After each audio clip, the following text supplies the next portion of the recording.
Hi guys, for today's video, magpapaksiw nga pala tayo ng bangus. Ganito rin ba kayo magluto ng paksiw na bangus? Ginigisa nyo? Ako kasi ganito eh. Inuuna ko muna yung bawang. Ayan. Minimekos-mekos ko ng bahagya bago ko ilagay yung luya. Okay, kahit hindi na siya magkulay brown, okay na yan kasi isasangkot siya pa natin mamaya yung isda natin. Ayan, nalagyan natin yung bawang, sibuyas. Okay, nilagyan ko nga pala siya ng paminta agad para yung aroma niya maamoy siya agad. Ayan, nilagyan na natin yung bangus. Okay, iprito natin siya ng bahagya para masarap. Ayan. Malapit nang maluto yung sinaing ko. Sakto ito, pag naluto, kakain na agad. Okay na. Ayun, ang bango mo. Lalagyan natin siya ng suka ngayon. Okay, suka.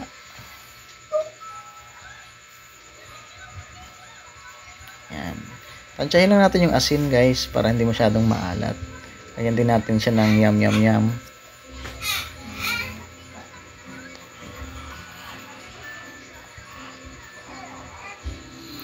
Ito guys, optional lang tong oyster sauce kasi gusto ko medyo may kulay yung paksiw ko eh. Ayan, nilagyan ko siya ng oyster sauce kasi may natira akong nung nagluto ako last time. Ayan. Pero masarap yan guys, pampalasa yan. Okay, takpan natin ulit. Tadan! Habang nagluluto, may hawak na baby. Yan talagang buhay tatay. Okay, nilagyan ko nga rin pala ito ng talong. Para meron siyang gulay na kasama. Ayan, kumukulo-kulo na, okay na. Ayan, serve na natin.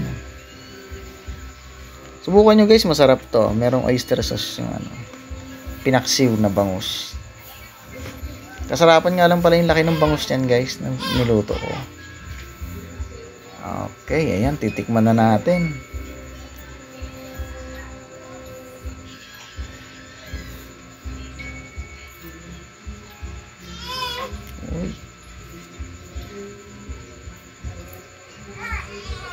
Okay. Ang bango-bango niya guys. Ayan. Daming kanin yan. Tibagin mamaya. Okay. First bite. Ayos. Masarap. Try nyo guys. Magluto ng ganito. Igisa nyo yung inyong pinaksiw na bangus. Masarap siya.